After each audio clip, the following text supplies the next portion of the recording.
नमस्कार। इतिहास से संबंधित स्टैटिक जीके के इस लेक्चर में आपका स्वागत है। आज हमारी चर्चा का विषय है भारत में सिक्कों का प्रचलन।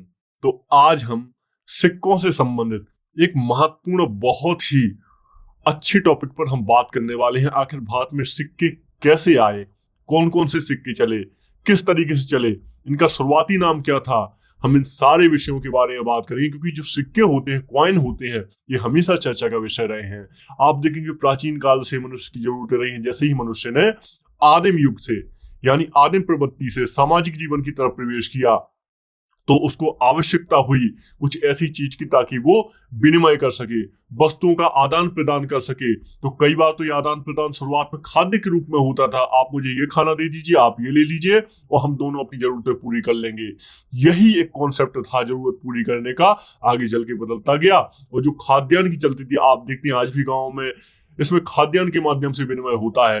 आप उसको 1 किलो गेहूं दे दीजिए, वो आपको सामान दे देगा, साबुन दे देगा और भी कुछ दे देगा। इस तरीके से आज भी ये प्रोसेस चलता है, बार्टर सिस्टम। तो इस तरीके से आप देखेंगे तब भी चलता था। तो आगे चल के इसी को ध्यान में रखते हुए मनुष्य ने हुंडी का विकास किया, कौड़ी का विकास किया, आगे चल के फिर सिक्कों का भी विकास किया।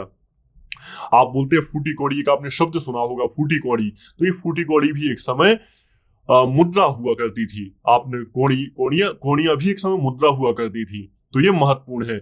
अभी ये वैसे भी जो विषय है बहुत चर्चा का रहा है क्योंकि आप जानते हैं अक्टूबर 2022 के आसपास श्री प्रधानमंत्री नरेंद्र मोदी जी ने रिजर्व बैंक से दिल्ली दिल्ली की एनसीटी की सरकार के ने भारत के प्रधानमंत्री से नोटों पर देवी लक्ष्मी और भगवान गणेश की चित्र छापने का अनुरोध किया था, मुद्रा पर चित्र छापने का अनुरोध किया था। इस तरीके से आप देखते हैं ये टॉपिक हमेशा ही हाईलाइट में रहता है और यहाँ से प्रश्न तो खूब आते ही आते हैं। ठीक है, तो इस तरीके से आप याद रखिएगा, बहुत ही महत्वपूर्ण टॉपिक है क्योंकि जो हमारे यहाँ पे देश में देवी देवताओं के जो देवी देवताओं की चित्र छापने की या फिर उनका टंकण करने की जो परंपरा रही है, बहुत पहले से रही है। आप सबसे पहले देखेंगे तो कुषाणों के समय कुषाण शासक जो हुआ करते थे, इन्होंने सबसे पहले अपने सिक्कों में जो लक्ष्मी गणेश हैं इनके चित्र छापे थे और अपने सिक्कों में लक्ष्मी गणेश को स्थान दिया था।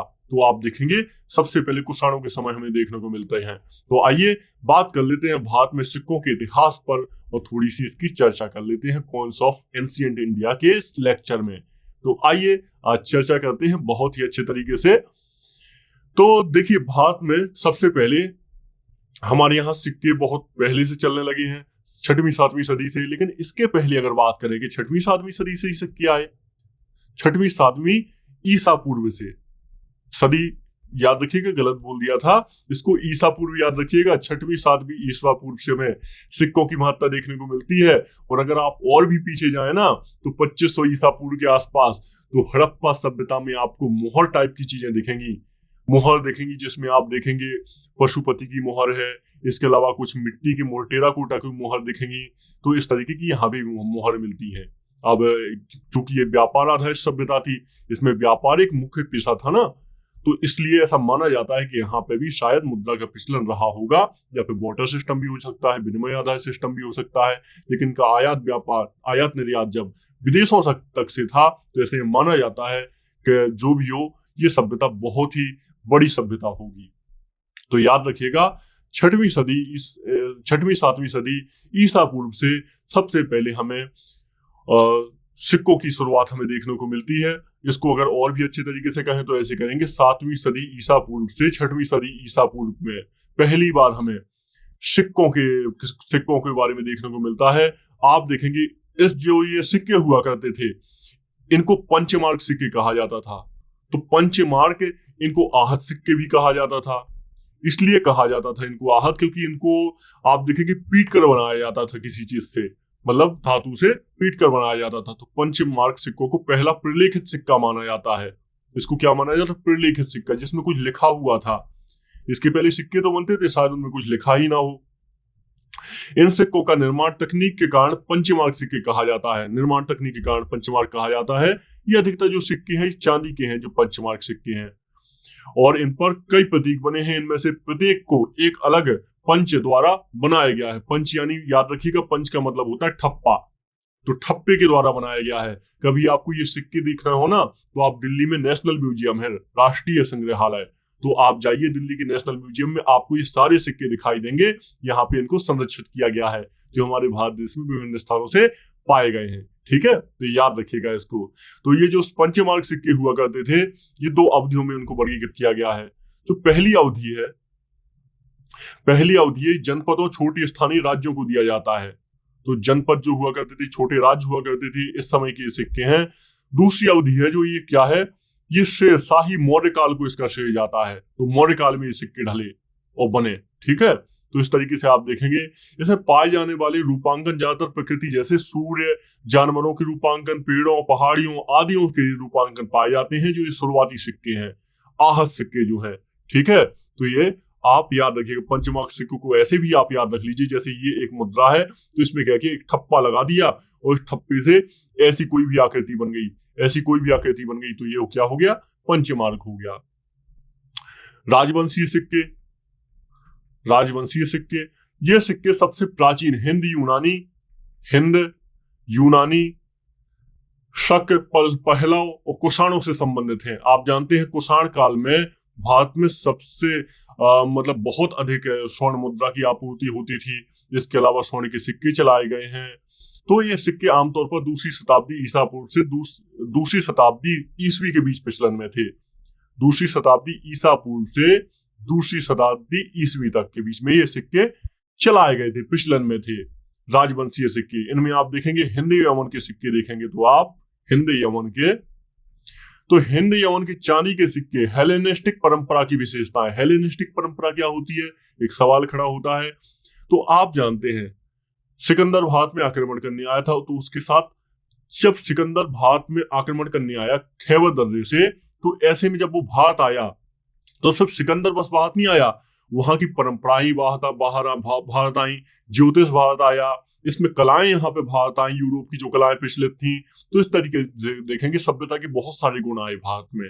और इसी क्रम में आप देखेंगे जो कला थी, जो यहाँ पे मूर्ति कला थी, ये मूर्ति कला ही भारत आई। इस मूर्ति कला को कहा जाता है हेलेनिस्टिक आर्ट। जब ये कला भारतीय कला जो थी, मथुरा कला, इसके साथ मिश्रित हुई, तब इसको गांधार कला कहा गया। गांधार कला यानी मथुरा कला प्लस जो यूनानी कला है, इसका मिश्रण है। और हेलेनिस्टिक कला क्या है, एक तरीके से यूनानी कला ही हेलेनिस्टिक कला कहा जाता है। क्योंकि हेलेनिस्टिक की मूर्तियां आप देखेंगे ना आर्ट की, तो इसमें देखेंगे आपको आंखें साफ साफ दिखेंगी, बाल दिखेंगे, बॉडी बिल्डर चित्र दिखेंगे आपको। जबकि हमारे मथुरा कला है, इसमें आपको बॉडी नहीं दिखाई देगी, इसमें सिर्फ चेहरा दिखाई देगा, और चेहरे के पीछे एक आपको आभामंडल दिखाई देगा, जिसमें दिखाई देगा कोई बैठा हुआ हो तब कर रहा है। ऐसी चीजें दिखाई देंगी। हमारे यहाँ लाल बुलवा पत्थर से ज्यादातर मूर्तियां बनाई गई हैं। तो इस तरीके से हेलेनिस्टिक ये शब्द का मतलब है, ये हेलेनिस्टिक परंपरा की विशेषता है। इसका मतलब क्या है, ये सिक्के पर स्पष्ट तरीके से इसमें दिखाई देता था जो लिखा हुआ था इसमें। ठीक है, तो ये याद रखिएगा। जो ये सिक्के हैं ग्रीक देवी देवताओं की प्रमुखता से चित्रित किया गया है, इनको ग्रीक देवी देवताओं को इनमें प्रमुखता से चित्रित किया गया है। इसके अलावा इनमें जारी करने वालों के भी चित्र हैं, तो हिंद यमन में। ठीक है, ये याद रखिएगा। इसके अलावा आगे बात करते हैं, शक सिक्कों की बात करते हैं। ये पश्चिमी क्षत्रपों के शक सिक्के शायद सबसे पुराने दिनांकित सिक्के माने जाते हैं भारत में। शक कौन थे, जनजातियां थी जो भारत में आक्रमण करती थी। तो ऐसे में आप नाम सुनते हैं, रुद्रदामन का नाम सुनते हैं, नहपान का नाम सुनते हैं। तो ये शक शासक ही थे। रुद्रदामन का हमने जिक्र किया था पहले, यह सब पहला राजा जिसने जूनागढ़ में शुद्ध संस्कृत में अभिलेख खुदवाया था। तो ये शक राजा आते थे भारत में। इनके क्षत्रप का मतलब है बहुत सारे अपने कबीले होते थे, कुल होते थे।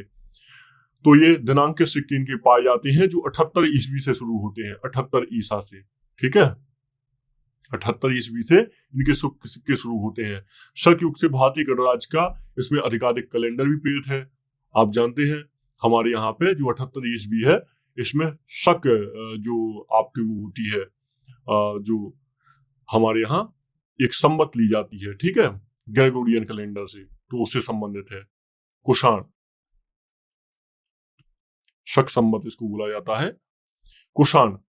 तो कुषाण का क्या हो जाएगा, ये मध्य एशियाई क्षेत्र के कुषाणों ने अपने सिक्के ओशो यानी शिव, चंद्र देवता, मिरो और बुद्ध को चित्रित किया है। तो कुषाण शासकों ने क्या किया, ये मध्य एशियाई की जनजाति थी, इन्होंने अपने सिक्कों में शिव को स्थान दिया, बुद्ध को चित्रित किया। और आप जानते हैं कुषाण ही थे जिनके कार्यकाल में जो बुद्ध धर्म था ये दो भाग में बढ़ गया था, महायान और हीनयान, महायान और हीनयान। और इस काल में एक संगीति भी हुई थी, चौथी बौद्ध संगीति, जो महायान शाखा से संबंधित थी। तो इस तरीके से आप देखेंगे तो कुषाणों ने जो महायान शाखा है, क्योंकि इसमें मूर्ति कला भी इसने एक्सेप्ट कर ली थी, इसने सब कुछ एक्सेप्ट कर लिया था बुद्ध के बारे में, मूर्ति कला और भी अन्य चीजें, जबकि हीनयान में ये सब एक्सेप्टेंस नहीं था। तो इसलिए आगे चल के देखेंगे कुषाणों ने महायान शाखा को बहुत ज्यादा आगे बढ़ाया। सबसे पुराने किसान के सिक्कों का श्रेय आमतौर पर बिम कडिफिसेस को जाता है। ये दो लोग थे, बिम कडिफिसेस। तो ये बिम जो कडिफिसेस था ये एक शासक था, कुषाण शासक था। आप देखेंगे जो बिम कडिफिसेस है इसका उल्लेख मिलता है हमें एरन अभिलेख में, एक शुकर की मूर्ति पर, बराह की मूर्ति पर, ठीक है।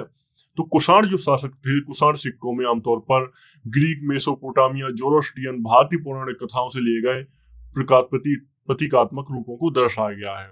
इसमें आप देखेंगे सिर्फ बुद्ध कार्तिकेय चित्रित किए जाने वाले प्रमुख भारतीय देवता थे जो आपके कुषाण साम्राज्य में जो इनकी सिक्के हुआ करते थे। तो ये आप याद रखेंगे। आगे चल के आप देखते हैं सातवाहन के सिक्के देखते हैं। सातवाहन, तो सातवाहन शासक हम जानते हैं दक्कन में रहा करते थे, इनका एक महत्वपूर्ण शासन था। तो सातवाहन शासकों के बारे में माना जाता है कि इनकी तिथियां तो विवादास्पद है इनकी सत्ता में आने की, लेकिन फिर भी इनको 270 ईसा पूर्व से 30 ईसा पूर्व के आसपास इनका राज्य माना जाता है। 30 ईसा तक इनका राज्य माना जाता है। इनके सिक्के जो मुख्यतः हुआ करते थे शीशे के हुआ करते थे, शीशे के, तांबे के। तो ये ऐसे शासक थे जो उन्होंने शीशे के भी सिक्के चलाए थे, ये इनकी अद्वितीय विशेषता थी। चांदी के सिक्के भी इन्होंने चलाए थे, लेकिन शीशे के सिक्के सबसे महत्वपूर्ण है। इन सिक्कों में आप देखेंगे हाथी, शेर, बैल, घोड़े, जीव जंतुओं के चित्र रूपांकित होते थे। इन्हें प्रकृति के रूपांकनों में ज्यादा रुचि हुआ करती थी। तो सातवाहनों के चांदी के सिक्कों में चित्र और द्विभाषी किंवदंतियां थी जो छत्रप प्रकारों से प्रेरित थी। जो छत्रप हुआ करते थे उन्हीं के हिसाब से, उन्हीं जैसी चलती थी ये सारी किंवदंतियां, ठीक है। तो ये जो सातवाहन सिक्के थे तो आपको ऐसे मिलेंगे। सिक्कों का कोई अच्छा वो नहीं मिलेगा आपको आकार, लेकिन फिर भी इन सिक्कों में आपको कुछ भी लिखा मिल जाएगा, किसी में स्वास्तिक का निशान मिल जाएगा। तो इस तरीके की चीजें थी। जो पश्चिमी छत्रप था, पश्चिमी छत्रप के सिक्के देख लेते हैं। सिक्कों पर किंवदंतियां आमतौर पर ग्रीक में रहा करती थी, ब्राह्मी और खरोष्टी का भी इसमें इस्तेमाल किया गया था। पश्चिमी छत्रप के सिक्कों को तारीखों वाले सबसे पुराने सिक्के माना जाता है। आमतौर पर ये सिक्के बैलों पहाड़ी, हाथी पहाड़ी प्रकार के हैं। तो इस तरीके से आप देखते हैं पश्चिमी छत्रपों शकों के सिक्के। आइए गुप्तकालीन सिक्कों की बात करते हैं जो सबसे ज्यादा महत्वपूर्ण है हमारे लिए। गुप्तकालीन सिक्के, तो इसमें क्या है, गुप्तकालीन जो सिक्के थे ये 4ठी-6ठी शताब्दी ईस्वी के सिक्के हैं। कैसे? ये 4ठी से 6ठी ईस्वी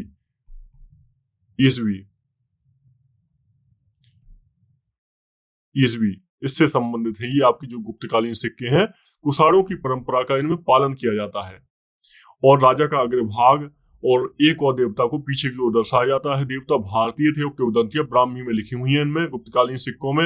आप देखेंगे इसमें सबसे जो प्रतिष्ठित सिक्के हैं इसमें समुद्रगुप्त को दर्शाया गया है, वीणा बजाते हुए, आपको याद होगा एक इसका चित्र।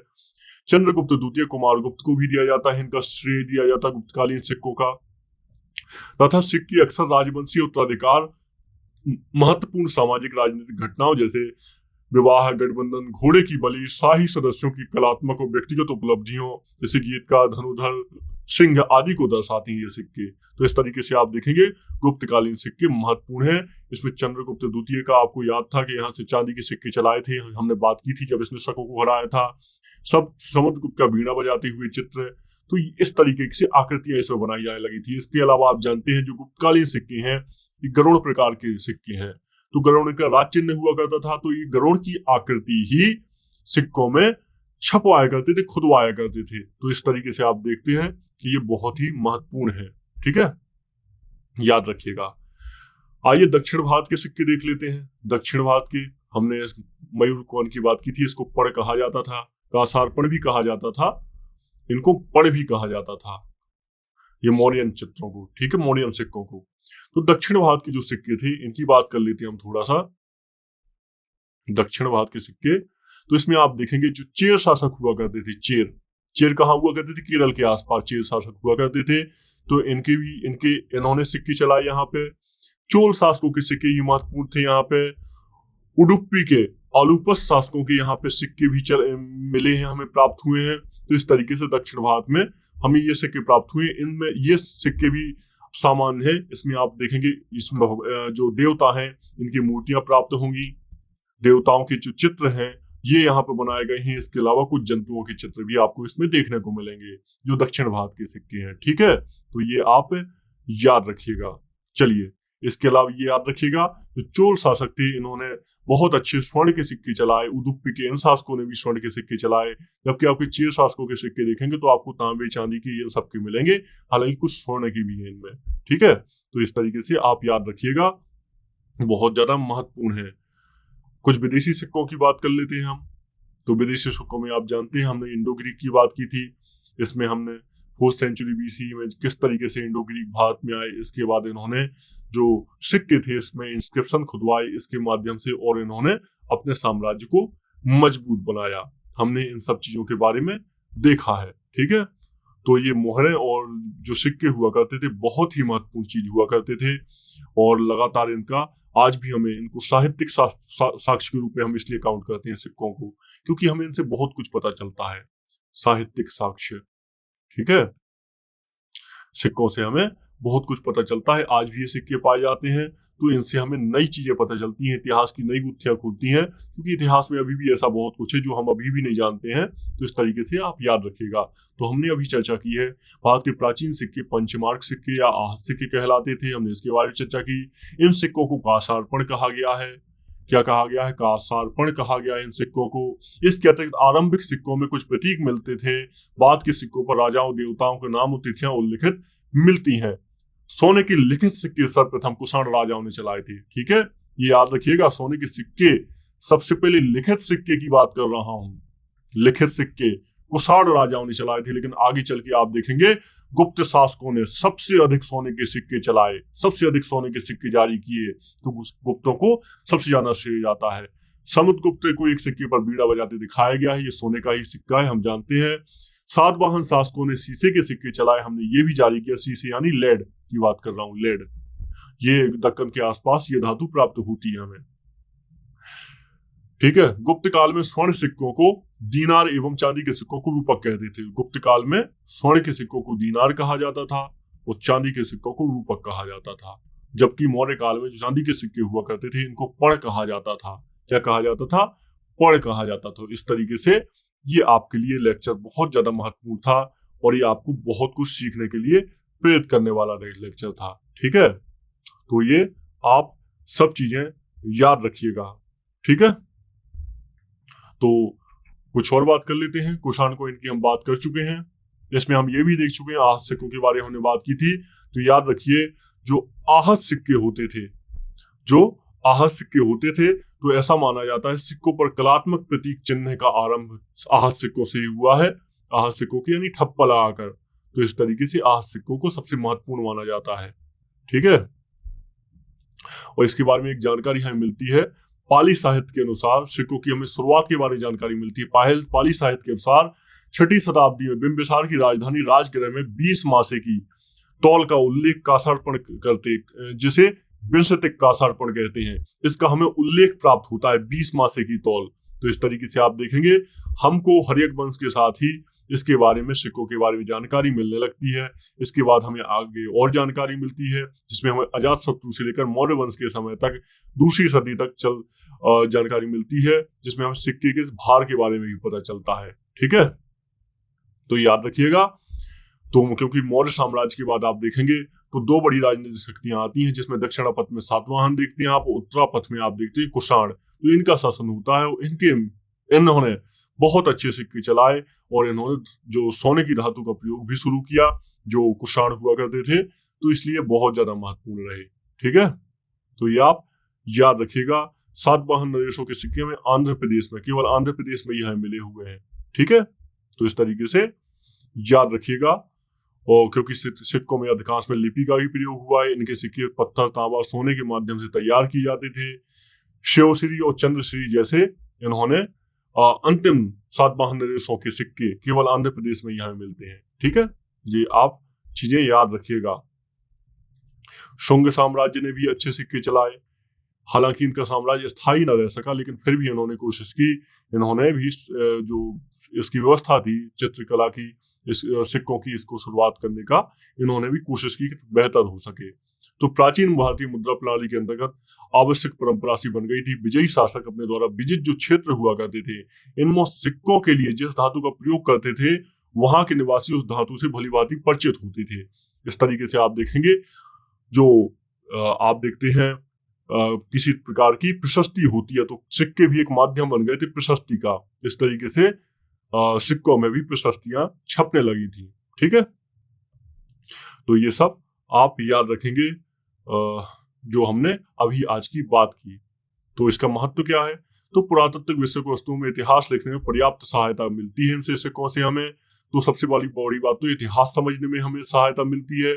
इसके अलावा हमें तात्कालीन समाज के बारे में, जो भारत में आक्रमण होते थे, इनके बारे में, और हमें साहित्य के बारे में भी जानकारी मिलती है। ठीक है, तो हमें इन सब के बारे में भी जानकारी मिलती है।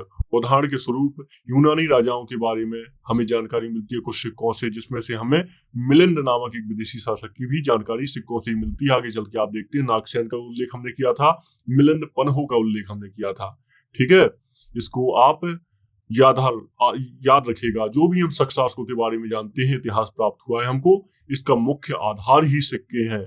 तो इस तरीके से सिक्कों की आप याद रखिएगा, बहुत ही महत्वपूर्ण इनकी आवश्यकता होती है हमें सिक्कों की।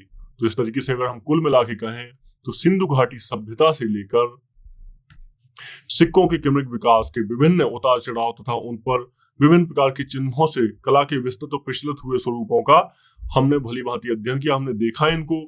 तो सिंधु सभ्यता से इसकी शुरुआत हुई। आगे चल के हम पूरे मध्यकाल में देखेंगे कि किस तरीके से ये जो सिक्के थे और ज्यादा इनमें कार्य किया जाने लगा। आगे चल के हम शेरशाह की जो मुद्रा व्यवस्था है इसको देखेंगे। शेरशाह ने किस तरीके से जो सिक्के हुआ करते थे इनको बेहतर किया, सिक्कों को बेहतर किया, और किस तरीके से आगे चल के आप देखेंगे फिर अकबर के टाइम में, शाहजहां, औरंगजेब के टाइम में मराठों ने सिक्कों के लिए कार्य किया। और इस तरीके से आप देखेंगे लगातार कार्य होता जाएगा सिक्कों पे। और फिर ईस्ट इंडिया कंपनी आएगी और भी अच्छे सिक्के जारी करेगी, बड़े सिक्के जारी करेगी। आज हम भारत में देखते हैं कि आज भी हमारे यहाँ टकसाल लगी हुई है और लगातार सिक्के आज ही प्रचलन में है। तो सिक्के आपके ये मान लीजिए 2500 ईसा पूर्व से आज 21वीं सदी तक लगातार प्रचलन में है। तो सिक्के सबसे पुरानी धातुओं में से, पुराने विनिमय प्रणालियों में से शामिल होते हैं। ठीक है, तो ये आप याद रखिएगा। तो जो लीगेसी है इसकी, तो कल्चरल एक्सचेंज, जैसा ट्रेड, कॉमर्स, जो व्यापार था, इन सबको बहुत ही महत्वपूर्ण हेल्प की है। और पॉलिटिकल तरीके से, राजनीतिक रूप से, आर्थिक रूप से, हर तरीके से जो समाज के विकास में योगदान दिया है, ये सिक्के हुआ करते थे, कॉइन हुआ करते थे। तो हमें इसके पुराने जो भारत है इसकी हमें वेल्थ की जानकारी प्राप्त होती है, पुराने भारत की हमें अर्थव्यवस्था की जानकारी प्राप्त होती है सिक्कों के माध्यम से। तो इसलिए ये सिक्के आपके लिए महत्वपूर्ण हैं। और बात करेंगे हम किसी और लेक्चर में सिक्कों के बारे में। आज हम अपनी जानकारी को इतना ही रखते हैं, मिलते हैं किसी और लेक्चर में। आज के लिए बस इतना ही। नमस्कार।